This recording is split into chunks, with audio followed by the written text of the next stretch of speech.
Hey there everyone, this is Samuel Johnson and welcome back to the Steven Universe Retrospectives. And today we're going to be discussing episodes 11 and 12 of Steven Universe, Arcade Mania, and Giant Woman. Let's talk about Arcade Mania first. In this episode, Steven takes the gems to an arcade.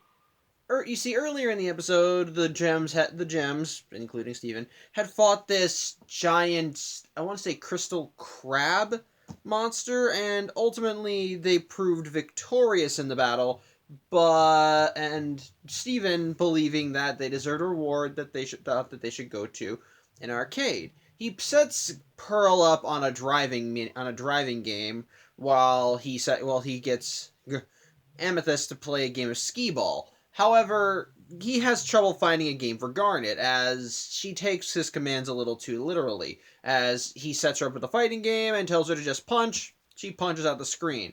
He sets her up with a boxing game that actually has an animatronic boxer that you can fight against, and she ends up knocking it right out of its spot. As such, Steven sets her up with a game called Meet Beat Mania, which I think they might have known. They might have known. Apparently, the name of that arcade game was censored in other countries, so there might be a little hidden dirty joke in there, but don't quote me on that. Bottom line, it's a rhythm game. Essentially, you have these meat sticks that you're supposed to shake in rhythm with the music, and so Garnet does seem to take to this well, and well, she seems to be content. However, Steven and the co kind of have to make a getaway because the damages that she did to the games are getting the attention of the owner of the arcade, Mr. Smiley, the guy who owned Funland, which the arcade's actually a subsidiary of. Excuse me one second. Sorry about that, puppy. Anyways, I was saying, yeah, it gets the attention of Mr. Smiley, who, like I said, who owns the arcade as it's a subsidiary of Funland, and so he and the gems make a run for it. Sans Garnet, who seems to be into her game a little too much. As such, the next day rolls around, and the gems are kind of just doing their own thing, but Garnet still hasn't come back. And as a result, the gems kind of really don't know what to do, as apparently a lot of their orders, so to speak, come from Garnet, since she, as Pearl puts it, her senses are more perceptive than theirs, and thus she usually knows if there's an oncoming threat that they need to be aware of. As such, Steven decides, well, if she's not here, there might not be a threat, so he decides to just go scavenging on the beach for metal as he takes a metal detector and begins just looking for stuff to search. Again, sorry, there's a puppy here. And so however, as he searches, he unfortunately gets a bit of he runs into a problem. You see, when the crystal crab whatever was destroyed, it left something behind. These weird starfish drill things that came from its back that burrowed into the earth, and well, they're popping up in Beach City and attacking everyone. As such, Steven, Pearl, and Amethyst end up seeing these things, but unfortunately, they don't really know where they're going to come from. They think they need Garnet because, like they said, her senses are better than theirs and can easily perceive where they could possibly hit. So they kind of need her help, but they don't know where she is. However, Steven thinks he has a good idea. He thinks that she might still be in the arcade, and sure enough, she's still there, and she's still playing the game. And the thing is, she's advanced so much that she's actually gone to the more advanced levels. And as a result of this, Steven, while at first is in awe, but again, starfish drills outside attacking things. As such, he tries to get Garnet's attention, but no matter what he does, she seems to just be lost in the game. He even actually ends up climbing her and taking off her sunglasses, and this is the first episode where we see that she has a third eye, and it seems to be kind of glowing with color, as it seems to be matching up with the beat. And like I said, even with this though, Steven is not getting her attention. He even ends up unplugging the game, and Garnet ends up just jolting with electricity to start it back up again.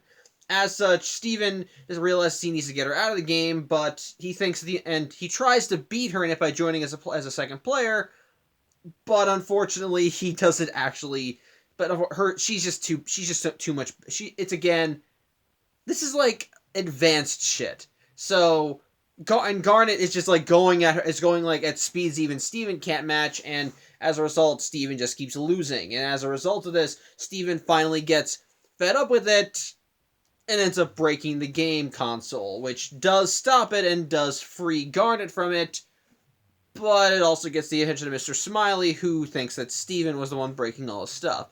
As such, Garnet is thankfully free from from the machine, and she does go to aid Amethyst and Pearl to fight off the creatures, but the episode ends with Steven kind of having to work as in a janitorial position at the arcade to kind of pay off the damages that Garnet caused. So that's a thing. But that's just one episode. Let's talk about the next one. Giant Woman is actually another one that kind of helps expand on the lore, though I think Arcade Mania does too a little. Also does that a little, but we'll get to that. Essentially, this episode introduces the idea of a new gem power, one that not only Steven has, but all gems: fusion. In this case, how we learn about it is that Amethyst and Pearl are playing a game of checkers, with which Steven is monitoring by throwing water balloons at anyone who makes a move, and as a result, and pretty much through Pearl beats Amethyst, and Amethyst is just kind of taking this all in stride because, like I said, if you lose, you get dunked with water balloons. She makes a comment how it feels good to lose, and it leads to an argument between the two. And Amethyst offhandedly mentions, "This is why we never form Opal." And so, while they're arguing, Steven butts in and asks what the hell Opal is, and Pearl explains that Opal is what happens when Amethyst and Pearl are fused together. Essentially, as such, Opal is just supposed to be this physical manifestation of their physical forms, their characteristics and abilities, all intertwined and mixed together to create an entirely new being. Steven thinks this is amazing, that he wants to see it. But the thing is, with fusions, in order for it to work, the gems need to be in harmony, need to be in sync.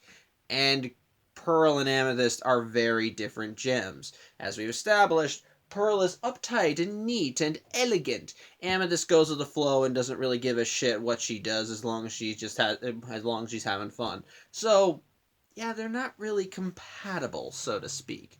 But an opportunity for them to fuse does present itself as Garnet comes back from her doing her own thing and says that she's located these creatures called the geode beetles, one heaven, one earth. The earth beetle is located at the bottom of is located at the bottom of a. Say hi to Chindi. That's the puppy. The earth beetle is located at the bottom of a lava lake, which unfortunately only Garnet can get to because she's the only one that can swim through lava. But the heaven beetle is located at the top of a mountain, and as a result, she signs Steven, Pearl, and Amethyst to go and collect it. Of course, Pearl and Amethyst aren't exactly keen to work with each other at this moment, but they kind of have no choice. So the trio ends up going to the mountain. But the whole time, Steven is just asking questions about Opal and wants to see Pearl and Amethyst fuse. But, again, they're not exactly willing. However, which also leads to the first song of the series, Giant Woman. I should probably mention this now because this is the first episode that has it. The Steven Universe, the show, is kind of a musical show.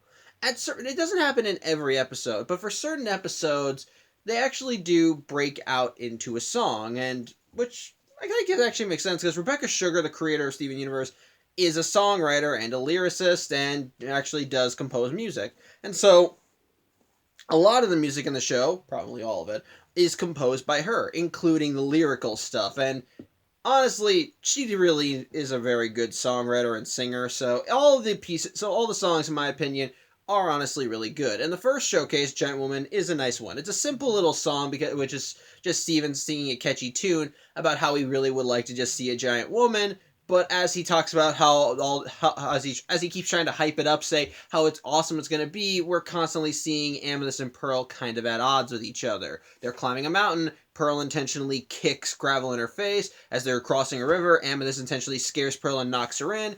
It's just not doing well. However, they do eventually manage to get to the mountain, but as they're trying to get to it, they have to cross over these floating rocks, and well, Steven almost falls off, which also leads to one of the few moments where Amethyst and Pearl actually are coordinated as they work together to save his life, and they do it effortlessly, which prompts Steven to ask, why don't you guys do that more often? which does kind of leave them in silence, but they do eventually cross the paths and climb the mountain, and sure enough, they find what looks like a little home, and when inside, it's actually kind of cute. Inside of it are all these little amenities, like a bed, bongos, etc., but unfortunately the heaven beetle isn't inside.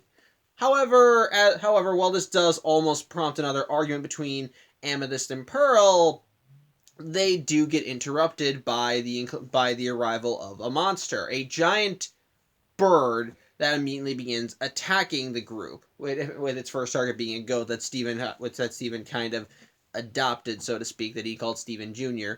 But as such, with this creature in tow, the group ends up running back into the entrance to the, well, I want to say the temple, because in order to climb the tower, they did have to go up this winding way. And there was a building at the top that led to the little temple, but they run back into it, and Steven actually does tell Amethyst and Pearl that he thinks that this is probably the perfect opportunity to form Opal, which ultimately Amethyst and Pearl do agree it probably is, because it's a giant creature, but they're still not operating in sync, as when they try to synchronize, which is actually a fusion dance, they end up just knocking into each other, and Opal does not form.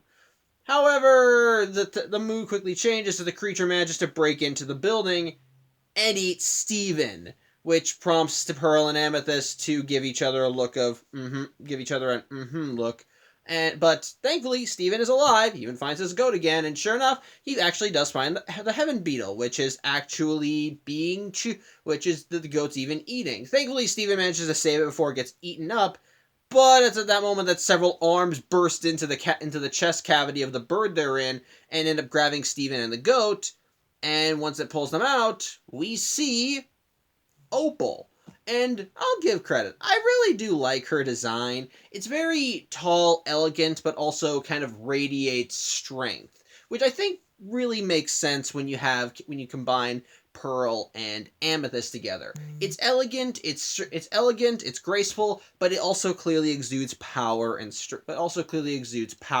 which I like, and Opal clearly demonstrates as she jumps off of the building, which, yeah, when she dug right into the bird's chest cavity, it caused it to explode and form into a flock of little birds. So Opal takes Steven and the goat down the mountain and place them in a safe position, and this actually leads to one of the more awesome aspects of fusion, in my opinion, the ability to combine the weapons of the gems, as Opal pulls out Pearl's spear, Amethyst's whip, and then combines them together into a bow.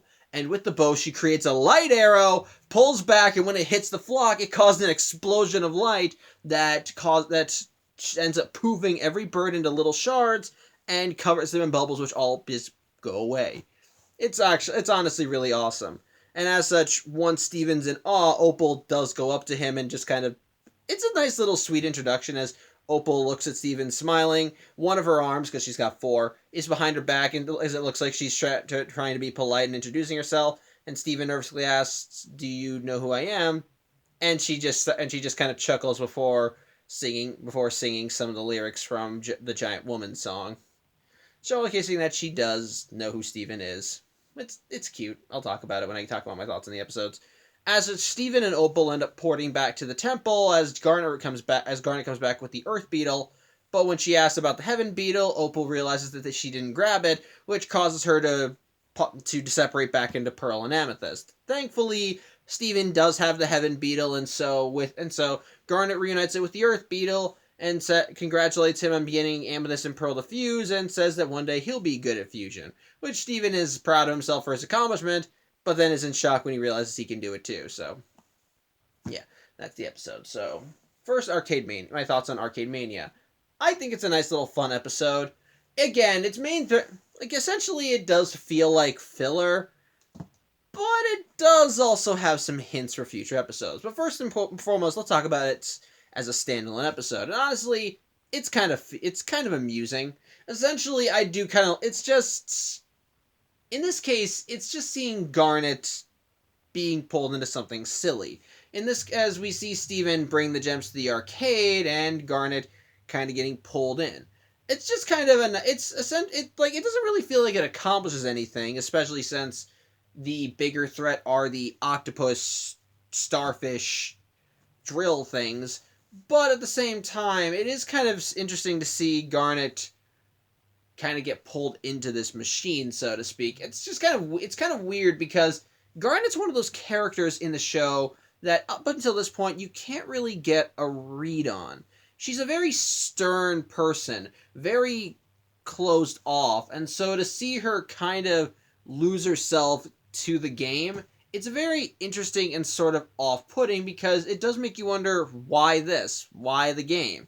And so when Steven ends up climbing her and pulls out her sunglasses and you see the third eye going weird, it does make you wonder what the hell. Especially since regardless of Steven's actions, she's still pulled into it. No matter what he does, no matter how much he pleads, she's just not listening to him and is just doing what the game is doing what the game wants her to do. Which again, which you kind of wonder how that's even possible. Which to be fair, however they do kind of hint at what that might be with what Pearl said. As I stated, Pearl said that Garnet's senses were more in tune than theirs. She doesn't explain how, but essentially it means that she can see things that they can't, and as a result of this, she can expect certain things to occur, which might explain why she was pulled into Meat Beat Mania as much as she was, as her senses, so to speak, were able to kind of more accurately predict where the game would go, and so she kind of was probably lost in it as she was more concerned with figuring out where to go next without anything instead of focusing on the world around her. Essentially, your average gamer. It's kind of intriguing to see, but also a little creepy at the same time. So I admit I do find that a little amusing. But I think the major problem with it is that while it does lay hints for future stories with the hint about the perception and the reveal of Garnet's third eye and how it's reacting to the Meat Foundation to the game, at the same time it doesn't. While it does feel like it has resolution in the form of releasing Garnet because she's kind of the clincher to stop this, it also feels kind of weird. It also kind of feels anticlimactic when Steven is kind of missing out on the big fight with the starfish drill things. So, in a way, it does feel like a filler episode. Because while it does hint at future stories with certain lines of dialogue, it doesn't really do anything to contribute to them either.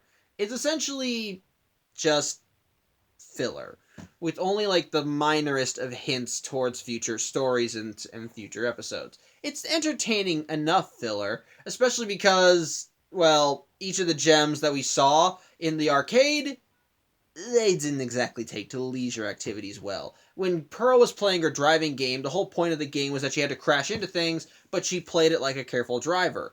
But then with Amethyst, while she was told to play skee-ball to get tickets, Amethyst decided, well, why play the game when I can just cheat? And so she climbed to the hole where you're supposed to throw the balls into, and just started dunking balls just so you can get tickets. So it's kind of amusing to kind of see that, especially because it fits well with the gems. As Pearl, while she has her own idea of a leisure activity, she's not exactly a modern gamer, so to speak. So she doesn't really understand all these things that the kids nowadays like, whereas Amethyst understands too well, but wants to cut out the middleman because she wants the reward. So it's kind of amusing to see that, and it's to see that, especially as Steven kind of has to bolt out of the arcade. So I'll still give credit for that. I do find that amusing, especially with the gems trying to figure out what to do next with Garnet not around. But overall, the episode does feel like filler. It's entertaining filler, enjoyable filler, really, especially with seeing Garnet kind of get lost in the game, but still filler. Ultimately, it doesn't feel like a lot was accomplished, but it is still interesting to see, was a lot of fun to watch, and overall I think it's enjoyable. But Giant Woman is the one that kind of does leaps and bounds with the story, as it not only provides more character development, but also adds to the lore of the show. In the case of the character development side, it further establishes the gems' relationships with each other and Steven. In this case, throughout the whole episode, we see Amethyst and Pearl bickering, which in a way does make sense. Amethyst and Pearl are very different gems, and we've established in previous episodes that Pearl and Garnet kind of look down on Amethyst a little, especially since Amethyst is the most immature of the group. While you can still like her for that, it also can put her at odds with the more serious-minded members of the team. And in this case, it's Pearl.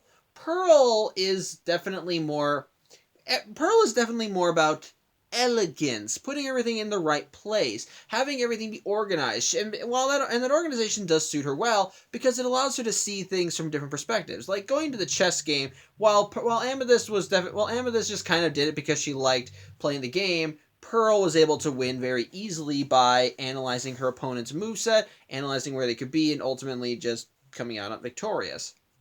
Whereas Amethyst is just kind of sloppy and does whatever she feels like it because she can.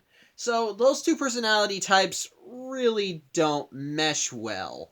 And it's exemplified further when throughout the episode they're forced to work together. They're just doing little things to get on each other's nerves. Well, they're tolerating each other at best for the sake of the mission. But one thing they do agree on, and one thing that I do genuinely like, is seeing them care for Steven. Like, despite their flaws, despite their feelings towards one another, there's one thing they can agree on without a shadow of doubt. Steven comes first.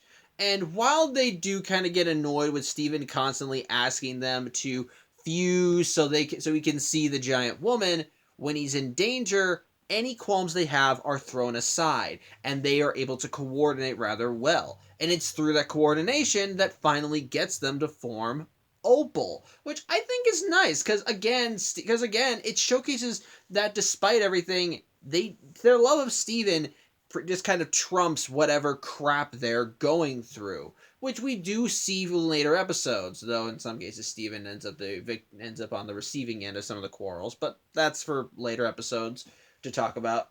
That's for later episodes. But in this case, to see that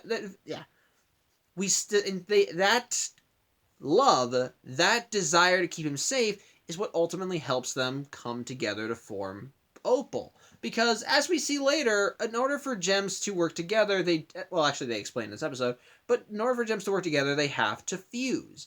They have to have some common ground. They have to be able to collaborate well. And while Amethyst and Pearl may not be able to mesh personality-wise, when it comes to Steven, there's no argument. It's his safety above anything else, and it's through that common desire that they're able to form Opal and, well, kick ass. Which again, like I said, I liked Opal's first appearance. It was very interesting to see, especially with her again combining the attributes of both Pearl and Amethyst. Like I said, being strong and being elegant, but also strong and ruthless. It was nice. It was sweet, and I actually legitimately liked how she introduced herself to Steven, as it just kind of felt like it was her. It was like she was happy, like the little smile she had on her face. Her extending a hand to him while one of her arms was behind her back. It kind of felt like she was like saying, "It's nice to meet you." Which, again, yeah, like the gems themselves, the fusions actually do care about Steven and and are all nervous whenever they get the chance to meet him. So I like that. It's cute. It's fun. But another aspect that I like about the episode is, again, the world building with this episode. One of the aspects of this show that I find the most fascinating is the idea of the fusion.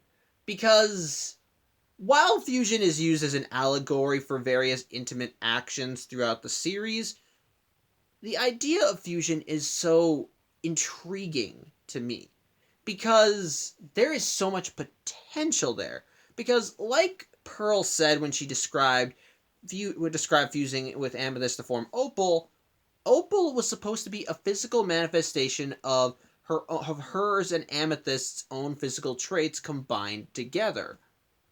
But the thing is, it's not just their physicalities and abilities that merge together, but also their minds. And that's what I find the most interesting thing about fusions. The idea that you can combine two very different people and create somebody new. In this case, we don't get a lot of that with Opal. As much as the only personal descriptors we get for her is that Amethyst says she's a stone cold Betty, and her reactions when fighting the monster, as as she does seem stern and in the heat of the battle, but once it's over, she seems all kind and sweet, which I think does well in further showcasing the Amethyst and Pearl sides of her personality. But again, when a fusion is formed, it both is and isn't the bit what it both is and isn't the gems that make it up. Both of you can, while you can see flashes of the gems personalities in the fusion, it's not at the same time, it's also not them. You take two, it's because you're taking two vastly different personalities and combining them, and so you get some, it's like, and again, there again, it's not like one's in control, or one part of the person, one part of the fusion is here, another part is there. No, in a way, it's like they both sort of disappear, but also not really. It's like they're there, but they're not. That's part of the, which I think adds to the whole they have to be in sync mentality when it comes to fusion. Because with fusion, you need to have, essentially, you're taking two separate people and telling them you're now one person. While aspects of both parties are present in the fusion's personality, they're not that person anymore. It's essentially just, it's it's described in a later episode. It's like they disappear, but also not really. And so the fusion is meant to essentially be what happens when you combine their personalities into one whole being. And for me, I find that fascinating because you can take two very different personalities and mesh them together and create something new, something unique, something that's both that's both the beings that make up the fusion while also not being them. Something drastically different but so familiar. And I find that fascinating because the combinations and potential with that are in almost infinite, especially if you have especially with the gems. You don't know what you can get when you take the gems and fuse them together, what they'll become, what they'll do with those abilities, if the fusion will even hold many of the same values as the base gems that make them up. In the case of Opal, her strongest desire was to protect Steven because that's what Pearl and Amethyst wanted. But by that same token, would Opal want what Pearl and Amethyst want if it wasn't for Steven? It is actually explored in a comic at one point, as there was as in one of in a comic, Pearl and Amethyst fused into Opal, but Steven convinced Opal to not unfuse and try to spend a day with her. And as a result, they kind of hung out for a whole day, but ultimately split it when Steven offered Opal food, and well, their disagreement on food kind of caused them to break apart, caused her to unfuse. I'll talk about that later, in a later vlog, I mean. But it's essentially just a very interesting idea behind the fusions. And one of the things that just intrigues me, just seeing a fusion created, what they'll do, what they'll become, it's just very interesting for me to watch. And again, the whole idea is very interesting to me. I love it. I really do love it, especially with the episode ending with Garnet stating that one day Steven would be great at fusion. So it further adds to the lore of the show, while also adding onto the characters with Amethyst and Pearl, showcasing them butting heads, furthering their own character development, while also showcasing their own love of Steven. So yeah, we got one filler episode, which is fun and stupid, but entertaining in the end of the day, the whole thing with the eye and hinting at future stories. And we have a giant woman, which I think does well in furthering the characters of Amethyst and Pearl, as well as expanding the lore of the show, which does get called back to later on. So yeah, overall, I think these are good episodes. Again, one's a filler, but entertaining. One does well with good character. One has great character stuff and adds to the lore. Very interesting. Overall, both are good, and yeah, had a good time overall. So yeah, I think that's about it. Thank you for watching. I'm Samuel Johnson, and tune in next week where we look at episodes 13 and 14. So yeah, that's about it. I hope you had a good time. See you next week. And there's a puppy sleeping down there. Take care.